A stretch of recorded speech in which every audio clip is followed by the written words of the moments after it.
할 말 없게 하심이 은혜입니다. 요압이 암논 자손의 라빠를 쳐서 그 왕성을 점령하매 요압이 전령을 다윗에게 보내 이르되 내가 라빠 곧 물들의 성읍을 쳐서 점령하였으니 이제 왕은 그 백성의 남은 군사를 모아 그 성에 맞서 진치고 이 성읍을 쳐서 점령하소서. 내가 이 성읍을 점령하면 이 성읍이 내 이름으로 일컬음을 받을까 두려워하나이다 하니 다윗이 모든 군사를 모아 라빠로 가서 그곳을 쳐서 점령하고 그 왕의 머리에서 보석 박힌 왕관을 가져오니 그 중량이 금 1달란트라. 다윗이 자기의 머리에 쓰니라. 다윗이 또 그 성읍에서 노력한 물건을 무수히 내오고 그 안에 있는 백성들을 끌어내어 톱질과 썰레질과 철 도끼질과 벽돌 구이를 그들에게 하게 하니라. 암몬 자손의 모든 성읍을 이같이 하고 다윗과 모든 백성이 예루살렘으로 돌아가니라. 사무엘하 12장 26에서 31절 말씀. 아브라함은 믿음 없는 삶을 살았지만 모든 믿는 자들의 아버지가 되었습니다. 연약한 아브라함이 의롭다 하심을 받을 길은 오직 믿음밖에 없었기에 하나님은 그를 믿음의 조상으로 세우신 것입니다. 마찬가지로 저는 은혜 없이는 용서받을 수 없었던 다윗을 은혜의 조상이라고 부르고 싶습니다. 다윗은 간음했고 살인했고 교활했습니다. 그가 회복될 수 있는 길은 오직 하나님의 은혜뿐이었습니다. 오늘 본문에는 다윗의 유구무원이 나옵니다. 이 사람이 얼마나 부족했던지 입이 딱 붙어 누구에게 어떤 말도 할 수 없는 처지가 되어버린 것입니다. 그런데 할 말 없게 하심이 은혜였습니다. 하나님과 사람들 앞에서 점점 자랑할 말이 없어지는 것은 성경에 기록된 성도들의 공통점이기도 합니다. 이런 사람들은 마지막 때에 입을 모아 한 가지 말을 하게 될 것입니다. 오늘 말씀을 통해 차근차근 이 은혜를 알아보겠습니다. 면류관을 쓴 다윗. 이 말씀을 이해하려면 먼저 시간 순서를 다시 정리해야 합니다. 이 말씀은 나단에 의해 다윗의 죄가 폭로되기 전의 일입니다. 사무엘하 11장 1절에 기록된 라빠 전투가 이제 마무리되고 있습니다. 다윗이 참전하지 않고 예루살렘에 죄 짓는 동안 라빠에서 싸우던 요압은 성을 다 점령하고는 왕에게 전령을 보내 전쟁터로 부릅니다. 다윗이 왕이었기에 모든 공을 그에게 돌리려는 것입니다. 이 성읍이 내 이름으로 일컬음을 받을까 두려워하나이다. 이 고백은 모든 그리스도인들의 고백이 되어야 마땅합니다. 인간이 그 어떤 위대한 업적을 쌓았어도 모든 영광은 하나님의 것입니다. 그런데 그게 잘 안 됩니다. 사실 우리는 이 성읍이 내 이름으로 일컬음 받기를 원합니다. 건물, 등기부 등본에 내 이름 박는 것이 일생일대의 소원이 아닙니까? 그러나 여기서 요압은 다윗에게 공을 돌렸습니다. 그러면 공을 받은 다윗은 그 영광을 다시 하나님께 올려드렸을까요? 성경은 그가 라빠 왕의 머리에 있던 보석 박힌 왕관을 가져와 자기 머리에 썼다고 증언합니다. 30절 말씀. 제게는 이 장면이 매우 인상적입니다. 다윗이 원래 이런 사람이 아니지 않았습니까? 그는 모든 노력물들을 다 하나님께 헌물했던 사람입니다. 그런데 지금 우리 다윗이 달라졌습니다. 살인으로 간음죄를 덮어 완전 범죄로 마무리하고는 온 이스라엘이 이뤄낸 승리의 면류관을 자기 것으로 챙겼습니다. 어쩌다 다윗은 이토록 망가졌을까요? 나단 선지자의 말에 힌트가 있습니다. 나단의 비유 속에 어떤 행인이 들어왔다고 했지요. 사무엘하 12장 4절 말씀. 그 어떤 행인의 방문으로 욕심이 생긴 다윗은 밧세바도 범하고 완전 범죄를 위해 살인도 하고 금 면류관까지 자기 머리에 쓰는 겁니다. 이전까지 하나님만이 왕이시라고 그렇게 예배하던 사람이 끝없이 추락하고 있습니다. 스스로 보석 박힌 왕관을 쓴 다윗은 인간성마저 타락합니다. 그 성읍에 있는 물건들을 무수히 내올 뿐 아니라 30절 말씀, 백성들을 끌어내어 톱질, 썰레질, 철 도끼질의 벽돌구이를 시킵니다. 31절 말씀. 이 노동은 애굽에서 바로가 이스라엘 자손을 학대하며 시키던 일인데 그 짓을 지금 다윗이 시키고 있습니다. 하루아침에 천사가 악마로 변했습니다. 그 악마는 면류관을 쓰고 왕의 보좌에 근사한 모습으로 앉아 있습니다. 하나님께 공을 돌리지 않고 스스로 왕이 되어 있는 다윗 말입니다. 이때는 나단이 와서 죄를 지적하며 일갈하기 전임을 기억합시다. 간음해도 사람을 죽여도 전쟁에서 승리할 수 있습니다. 죄를 지어도 승리의 면류관을 쓸 수 있습니다. 매우 무시무시한 말입니다. 다시 말하면 내가 지금 승리하고 성과를 내고 있다고 해서 나는 하나님의 사람이구나 라고 섣불리 판단하면 안 된다는 것입니다. 교회의 존재 목적은 승리가 아니라 사랑입니다. 우리의 목적과 소원은 무엇입니까? 승리하는 것입니까? 면류관을 쓴 왕이 되는 것입니까? 그리스도인은 하나님을 사랑하고 이웃을 사랑하며 교회다운 삶을 살아야 할 것입니다. 존중받던 시몬. 사도행전 8장에도 지금의 다윗과 비슷한 상태의 사람이 나옵니다. 바로 사마리아에 살던 마술사 시몬입니다. 이 사람은 그가 행한 마술로 인해 존경받았으며 다윗처럼 큰 사람이라고 하나님의 능력이라고 불렸습니다. 자타가 공연하는 위대한 사람이자 리더였고 영향력 있던 사람입니다. 그런 그가 복음을 들었습니다. 빌립이 하나님 나라와 및 예수 그리스도의 이름에 관하여 전도함을 그들이 믿고 남녀가 다 세례를 받으니 시몬도 믿고 세례를 받은 후에 전심으로 빌립을 따라다니며 그 나타나는 표적과 큰 능력을 보고 놀라니라. 사도행전 8장 12에서 13절 말씀. 복음을 들은 사마리아 사람들이 믿고 따랐습니다. 마술사 시몬도 세례를 받고 전심으로 따랐습니다. 우리말 전심이라고 번역한 헬라어는 아주 단단한 결의를 뜻하는 프로스카르테레오입니다. 유명한 마술사였던 시몬이 빌립과 전도자들을 용기 있게 변함없이 몰두하며 계속해서 따라다니며 전도자의 일에 전심으로 합류했던 것입니다. 그러던 차에 이 성에 베드로와 요한이 왔습니다. 사도들이 안수하는 사람에게 성령이 임하시는 것을 본 시몬은 성령을 받게 하는 권능을 돈으로 사려고 시도합니다. 그런데 그게 어디 가능한 일입니까? 베드로가 이에 대해서 하나님의 마음을 선포합니다. 베드로가 이르되 네가 하나님의 선물을 돈 주고 살 줄로 생각하였으니 내 은과 내가 함께 망할지어다. 하나님 앞에서 내 마음이 바르지 못하니 이 도에는 네가 관계도 없고 분깃될 것도 없느니라. 그러므로 너의 이 악함을 회개하고 주께 기도하라. 혹 마음에 품은 것을 사하여 주시리라. 내가 보니 너는 악독이 가득하며 불의에 매인 바 되었도다. 사도행전 8장 20에서 23절 말씀. 이것이 하나님의 평가입니다. 시몬은 마음이 바르지 못했습니다. 마음에 악독이 가득했고 불의에 매여 있었습니다. 그럼에도 불구하고 전심으로 복음 증거자들과 함께 했다는 사실이 우리에게 충격으로 다가옵니다.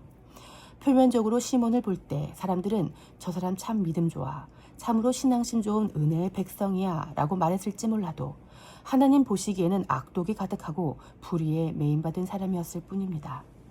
그리스도인은 자신 안에 은혜와 진리가 있는지 늘 점검해 봐야 합니다. 은혜와 진리는 어떤 교리나 교훈이 아니라 예수님입니다. 전심으로 따라다니다 그 전심에 도취되지 않도록 주의하십시오. 나의 전심이 예수님보다 앞서지 않도록 조심하십시오. 신앙생활은 자신의 열심으로 하는 게 아니라 성심으로 하는 것입니다.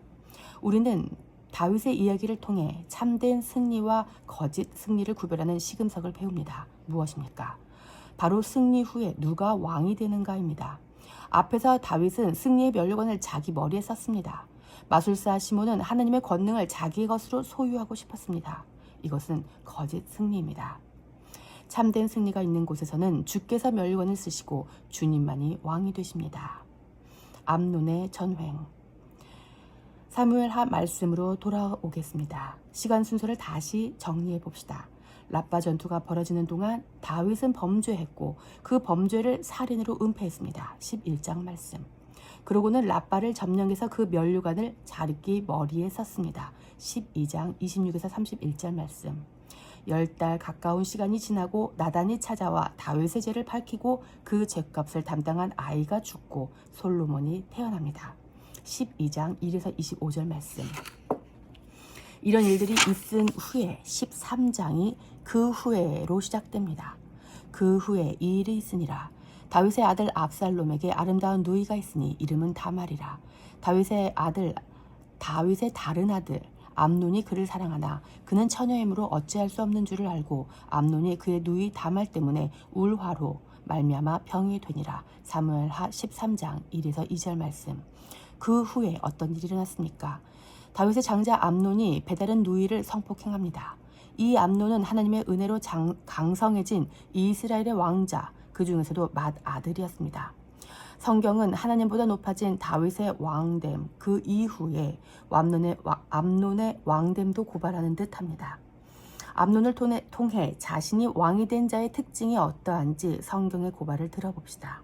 첫째로 암논은 정욕을 사랑이라고 착각하는 자, 곧 분별력을 상실한 자였습니다. 1절 말씀. 싱글이신 형제 자매님들, 사랑과 정욕을 분별하시길 축복합니다.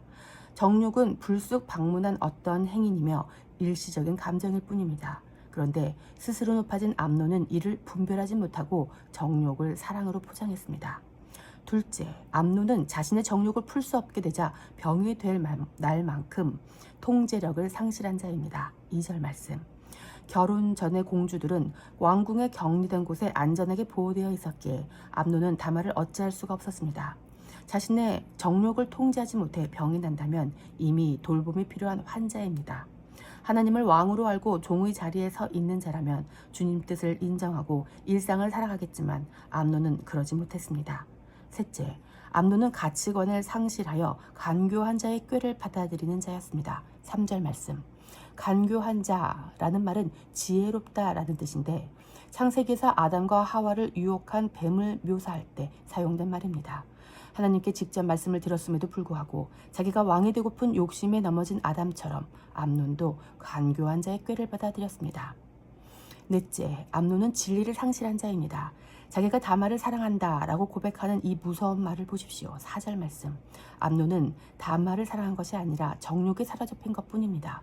그런데도 자기가 생각한 대로 말한 대로 거짓 믿음에 사로잡혀서 자기가 믿는 것을 믿고 있습니다. 아닙니다. 암논은 하나님만이 왕이라고 인정하고 하나님을 섬기며 진리를 믿었어야 했습니다. 다섯째, 암논은 정욕을 채우기 위해 염치를 상실한 자입니다. 5에서 7절 말씀. 왕의 딸에게 몹쓸 짓을 하기 위해 왕 앞에 몸을 굽혀 당신의 딸을 보내달라고 간청하는 모습을 보십시오. 아들인 자신의 건강을 걱정하는 아버지의 마음을 악용해서 자신의 정욕을 채우고 한 여인의 인생을 망치려는 파렴치한 모습, 징그럽지 않습니까? 그런데 이것이 바로 우리의 모습입니다. 우리 또한 순수하지 않은 마음을 품고도 하나님 앞에 나아가 기도할 수 있고 심지어 응답까지 받을 수 있습니다. 이것이 자신이 인생의 주인이 된 사람들의 특징입니다. 하나님께 나아가는 목적이 섬김이 아닌 자기 정욕을 채우기 위함이라면 파렴치한 짓입니다. 의도가 순수하지 않은 것입니다. 바로 순수성의 상실입니다. 그래서 결과적으로 사달이 납니다. 암논이 그 말을 듣지 아니하고 다말보다 힘이 셈으로 억지로 그와 동침하니라. 사무엘하 13장 14절 말씀. 성폭행 사건이 일어납니다. 다말이 강하게 거부했지만 12절 말씀. 암논은 힘으로 제압해버렸습니다. 자기의 힘으로 순리를 거슬렸습니다. 영리입니다. 판단력도 무너졌습니다. 근친상간, 아버지의 딸, 이 모든 가치들을 자신의 정욕을 위해 다 무시하고 힘으로 눌러버렸습니다. 무엇입니까? 바로 도덕성의 상실입니다. 이미 하나님과의 관계가 박살나 있기 때문에 이 정도는 해도 된다고 여겼나 봅니다. 아버지도 아주 우습게 여겼습니다. 도덕성을 잃고 폭력을 행사하는 자의 신뢰성과 사회성의 상실, 이것이 자신이 왕이 된 자의 7번째 특징입니다. 그리하고 암논이 그를 심히 미워하니 이제 미워하는 미움이 전에 사랑하던 사랑보다 더한지라. 암논이 그에게 이르되 일어나 가라 하니 다말이 그에게 이르되 옳지 아니하다. 나를 쫓아보내는 이 큰 악은 아까 내게 행한 그 악보다 더하다 하되 암논이 그를 듣지 아니하고 그가 부리는 종들을 불러 이르되 이 계집을 내게서 이제 내보내고 곧 문빗장을 치르라 하니. 사무엘하 13장 15에서 17절 말씀. 이놈 완전 나쁜 놈입니다. 제멋대로 성폭행하더니 이제 그 여인을 버려버립니다. 책임성의 상실입니다. 다말이 울부짖는데도 아랑곳하지 않고 쫓아냅니다. 그래서 이 여인은 어떻게 됩니까? 그의 오라버니 압살롬이 그에게 이르되 내 오라버니 암논이 너와 함께 있었느냐? 그러나 그는 내 오라버니니 누이야 지금은 잠잠히 있고 이것으로 말미암아 근심하지 말라 하니라. 이에 다말이 그의 오라버니 압살롬의 집에 있어 처량하게 지내니라. 사무엘하 13장 20절 말씀. 처량하다라고 번역한 히브리 말이 샤멤인데 황폐해지다라는 뜻입니다. 여러분, 황폐해진 사람을 본 적 있으십니까? 저는 봤는데 정말 소망이 없습니다. 피골이 상접한 그 사람의 눈동자는 죽은 자나 마찬가지였습니다. 지금 다말이 그렇게 된 것입니다. 자기가 왕이 되어 자기 뜻대로 살았던 암논 때문에 하루아침에 한 여자의 인생이 완전히 망가졌습니다. 하나님의 사람은 사람을 살리려 마땅한데 이 암논은 자기를 위해서 남을 죽였습니다. 이때 다윗 왕이 소식을 들었습니다. 여기에 중요한 메시지가 있습니다. 말씀을 주목해 보십시오. 다윗 왕이 이 모든 일을 듣고 심히 노하니라. 사무엘하 13장 21절 말씀. 다윗 왕이 이 모든 일을 듣고 심히 노했답니다. 그런데 그걸로 끝입니다. 심히 노했으면 그 다음에 뭐라고 조치를 취해야 되지 않겠습니까? 얼마 전 나단이 가난한 사람의 암양 새끼를 빼앗은 부자의 이야기를 들려줬을 때 그 이야기를 듣고 심히 노한 다윗은 마땅히 죽을 자라고 또 4배를 갚아야 할 것이라고 분명히 판결하지 않았습니까? 그런데 이번에는 다윗이 아무 말도 못합니다. 이유가 무엇입니까? 자신의 과오를 생각하면 할 말이 없는 것입니다.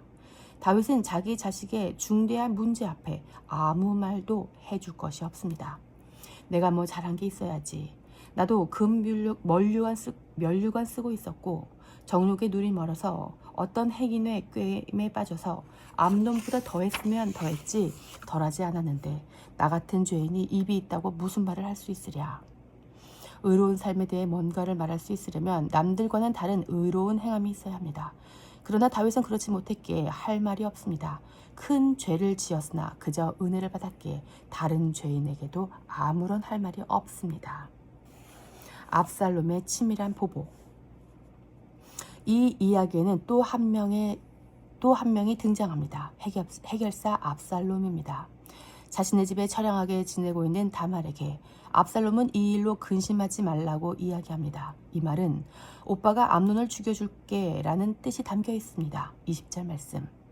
스스로 정의의 사도가 된 것입니다. 압살롬의 이런 의협심은 마치 동생과 가족을 위한 것처럼 보이지만 실상은 자기 의로 말미암은 정욕에 불과합니다. 즉 압살롬은 정의와 정욕을 분별하지 못하는 자였습니다. 22절을 보면 압살롬은 칼을 숨기고 가면을 쓰고 있습니다. 압살롬은 암논을 미워하면서도 표현하지 않았습니다. 여러분, 면전에서 웃고 있다고 해서 괜찮은 사람이 아닙니다. 언제 뒤에서 칼이 쑥 들어올지 모르는 일입니다. 과연 압살롬이 이런 일을 성령님의 인도하심을 따라 계획했을까요? 아닐 겁니다. 그는 보이지 않는 악한 영의 조종 가운데 있습니다. 결국 어떻게 됩니까? 그는 치밀하게 일을 계획했지만 다말의 문제도 해결하지 못했고 정의를 구현하지도 못했습니다. 자기가 뭐라고 해결사로 나선단 말입니까? 이것이 자기 의입니다. 보이지 않는 어떤 행인, 악한 행인이 압살롬에게도 찾아간 것입니다. 압살롬, 너의 불타는 그 정의감으로 이 일을 해결해. 그래서 네 동생의 원수를 처단하고 정의로운 자의 자리로 올라가. 속은 겁니다. 정의의 사도는 예수님 한 분으로 촉합니다. 아니, 예수님만이 정의의 사도 역할을 감당할 수 있는 유일한 분이십니다. 부끄러운 이야기지만 신학대학원에 입학한 지 얼마 되지 않아 저는 신학교 교수님들께 회개하라고 문자 메시지를 보냈습니다. 또 주차장이 아닌 학교 건물과 가까운 곳에 불법 주차하시는 교수님들 차에 불법 주차 스티커를 스스로 만들어 발부한 경험도 있습니다. 얼마나 무례한 일입니까? 지금 생각해보면 저는 저의 의를 앞세워 정의의 사도가 되고 싶었을 뿐입니다. 칼을 숨기고 기회를 보던 압살롬이 2년 만에 행동에 나섭니다.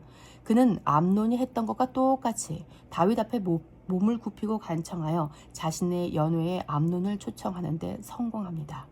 24에서 27절 말씀. 그리고 결국에는 자기가 계획한 복수극을 실행에 옮깁니다. 왕의 자녀를 해치기 위해 왕 앞에 무릎을 꿇는 이런 간청이 기도라면 기도 많이 하지 마십시오. 자신의 정의 구현을 위해 왕의 힘을 이용하는 것은 결코 선한 일이 아닙니다.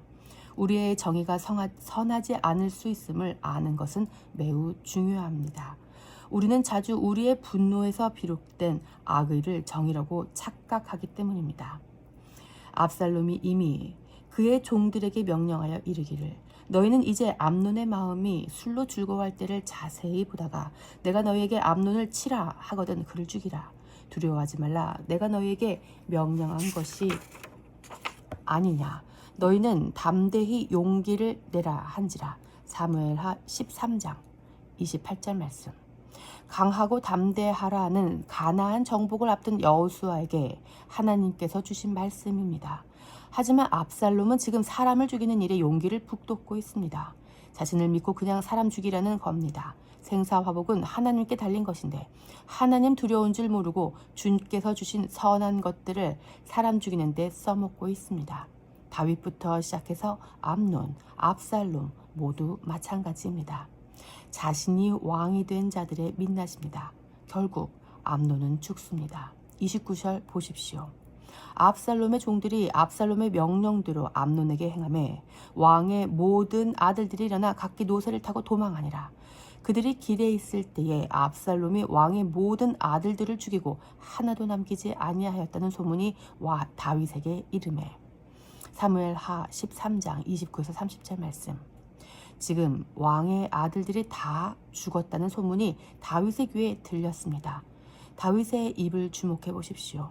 왕이 곧 일어나서 자기의 옷을 찢고 땅에 드러눕고 그의 신하들도 다 옷을 찢고 모셔 선지라. 사무엘하 13장 31절 말씀. 다윗은 이번에도 아무 말이 없습니다. 그저 옷을 찢고 누울 뿐 입을 열지 않습니다. 그 어떤 조치도 없습니다.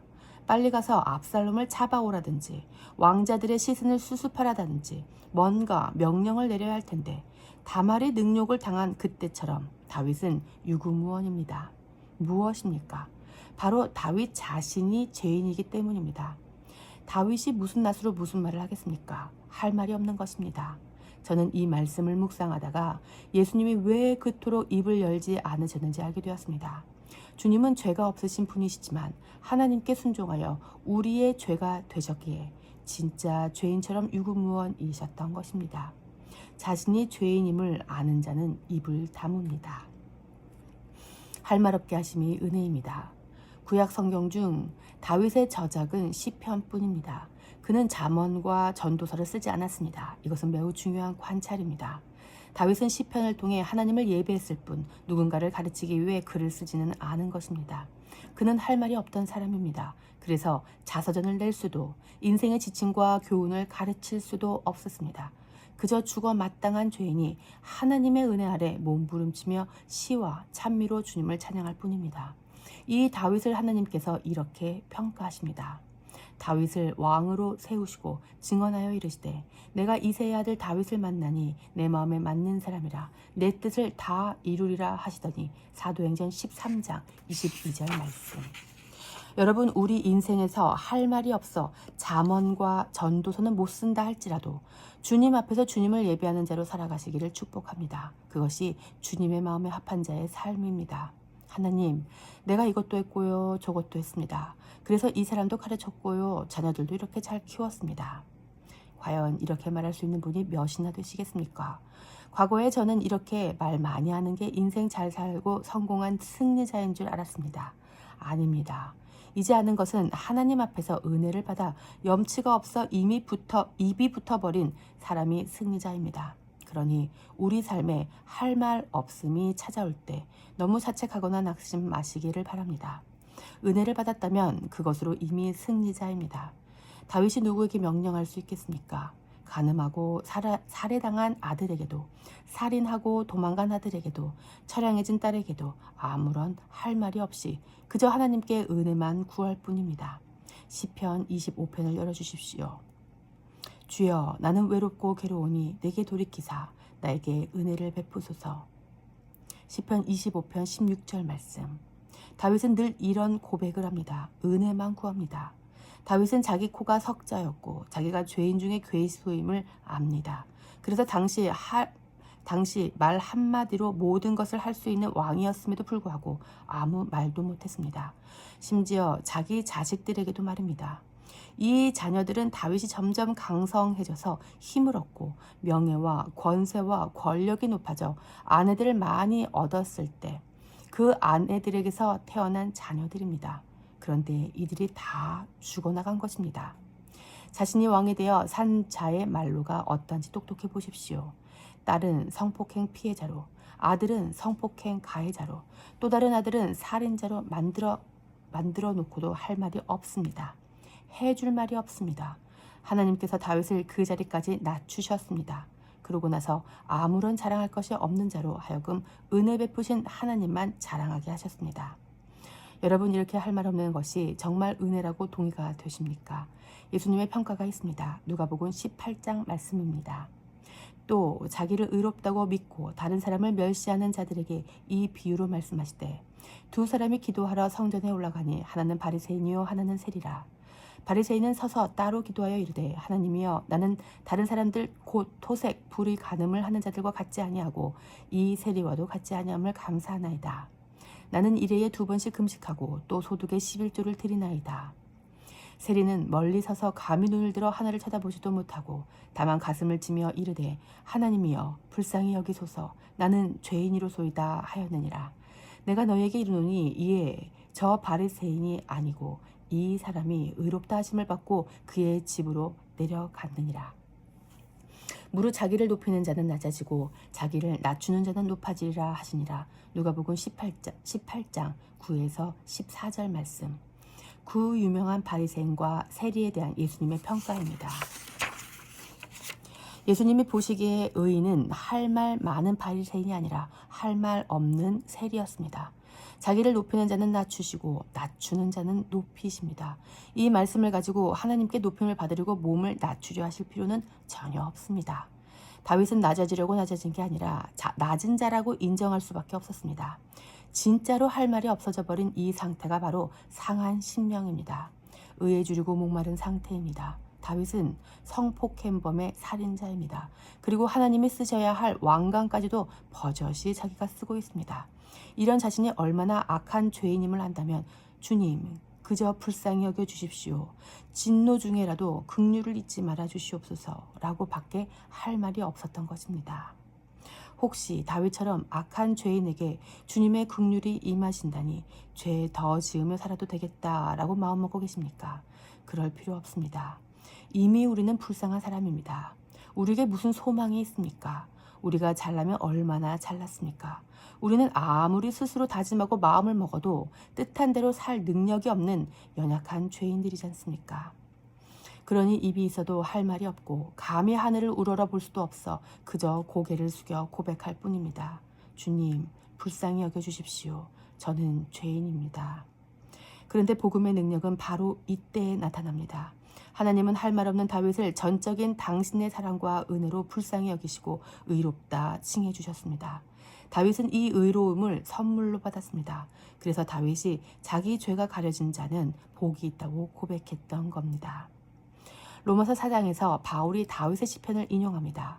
이를 아니할지라도 경건하지 아니한 자를 의롭다 하시는 이를 믿는 자에게는 그의 믿음을 의로 여기시나니 일한 것이 없이 하나님께 의로 여기심을 받는 사람의 복에 대하여 다윗이 말한 바 불법이 사함을 받고 죄가 가려짐을 받는 사람들은 복이 있고 주께서 그 죄를 인정하지 아니하실 사람은 복이 있도다 함과 같으니라.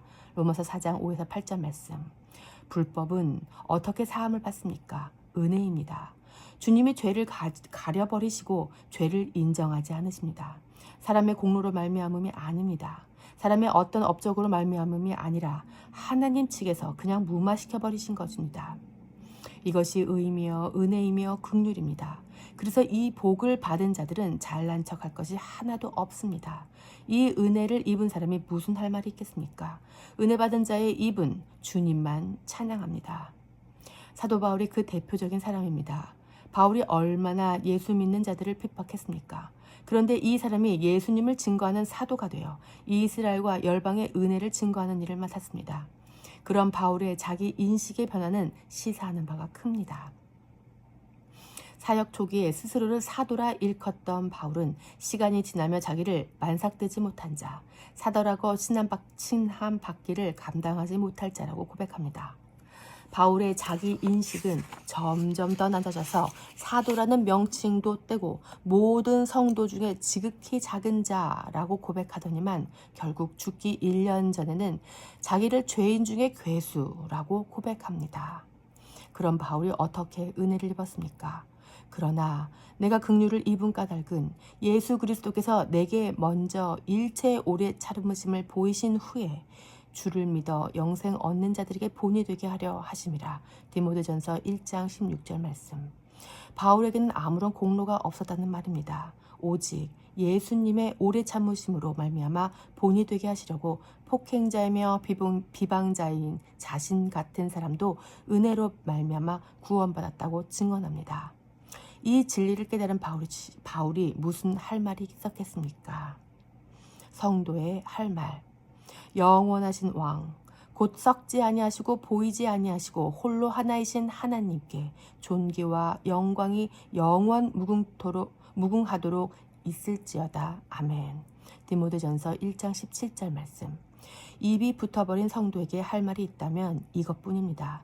자기의 어떠함을 말하는 게 아니라 홀로 한 분이신 영원하신 왕, 그분만 찬양합니다. 교회는 말쟁이들의 모임이 아닙니다. 간증이랍시고 하는 말들을 점검해 봐야 합니다. 교회는 무엇보다 이 말을 해야 합니다. 찬양의 가사도 이것이면 충분합니다. 사도 바울이 환상 가운데 천상의 예배를 목격했습니다. 요한계시록에서 천상의 예배 가운데 어떤 고백들이 있는지 확인해 봅시다. 24 장로들이 보좌에 앉으신 이 앞에 엎드려 세세토록 살아계신 이에게 경배하고 자기의 관을 보좌 앞에 들이며 이르되 우리 주 하나님이여 영광과 존귀와 권능을 받으시는 것이 합당하오니 주께서 만물을 지으신지라. 만물이 주의 뜻대로 있었고 또 지으심을 받았나이다 하더라. 큰 음성으로 이르되 죽임을 당하신 어린 양의 능력과 부와 지혜와 힘과 존귀와 영광과 찬송을 바치시기에 합당하도다 하더라. 내가 또 들으니 하늘 위에와 땅 위에와 땅 아래와 땅 위에와 또 그 가운데 모든 피조물이 이르되 보좌에 앉으신 이와 어린 양에게 찬송과 존귀와 영광과 권능을 세세토록 돌릴지어다 하니 내 생물이 이르되 아멘 하고 장로들은 엎드려 경배하더라. 요한계시록 4장 10에서 14절 말씀. 모든 은혜를 받고 엎드려 예배하는 장로들은 면류관을 주님 앞에 돌려드리고 모든 영광과 존귀와 권능을 주님께만 돌립니다. 이 천상의 모형이 교회라고 믿으시지요. 그러면 교회 안에서 무슨 할 말이 있겠습니까? 교회 나와서 이 고백이면 충분합니다. 7장도 보십시오. 이스라엘과 열방의 할 말이 여기 나와 있습니다. 이 일 후에 내가 보니 각 나라와 족속과 백성과 방언에서 아무도 능히 셀 수 없는 큰 무리가 나와 흰 옷을 입고 손에 종려가지를 들고 보좌 앞과 어린 양 앞에 서서 큰 소리로 외쳐 이르되 구원하심이 보좌에 앉으신 우리 하나님과 어린 양에게 있도다 하니 요한계시록 7장 9에서 10절 말씀. 구원하심은 나의 나됨에 있는 게 아닙니다. 나의 행위, 나의 제사, 나의 번제, 나의 믿음에 있는 게 아니란 말입니다. 구원하심은 오직 하나님과 어린 양께만 있습니다. 다윗의 구원하심이 다윗에게 있습니까? 그렇게 말했다가는 잘못됩니다. 우리의 구원하심도 우리에게 있지 않습니다. 그래서 우리가 할 말은 이것뿐입니다. 예수님은 아무런 할 말 없는 범죄한 세리의 고백이 옳다 인정해 주셨습니다.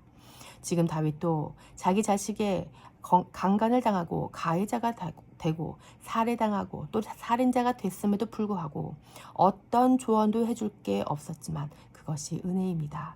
다윗이 할 말이 있었다면 주님을 찬양하는 것밖에 없습니다. 면목 없고 염치 없습니다만 주님만 영광을 받으시옵소서. 이제 저는 왕이 아닙니다. 주님만이 왕이십니다. 모든 영광과 찬송은 주님이 홀로 받으셔야 마땅합니다. 주님 앞에 엎드려 상한 심령으로 예배하는 다윗으로 말미암아 우리는 은혜가 무엇인지 배웁니다. 여러분, 할 말 없는 인생이라고 너무 낙심하지 마시기를 바랍니다. 할 말 없는 삶으로 떨어지셨습니까? 주님만 찬양하는 삶으로 인도하신 주님을 찬양하십시오. 그때 원수의 대가리가 박살납니다. 우리 예수님 보십시오. 무슨 말을 하셨습니까? 예수님은 입을 열지 않으셨습니다. 그저 우리의 죄가 되셔서 아버지께 당신을 맡기셨습니다. 아버지, 내 영혼을 아버지 손에 부탁하나이다. 누가복음 23장 46절 말씀. 하나님은 그런 예수님을 보란듯이 높이셨습니다. 우리 또한 할 말 없고 이룬 것도 없고 경력도 없어서 내세울 것 없는 삶이라 할지라도 오히려 주님만 찬양할 수 있다면 그것으로 충분한 인생이 될 것입니다. 이 은혜를 누리시기를 예수 그리스도의 이름으로 축복합니다.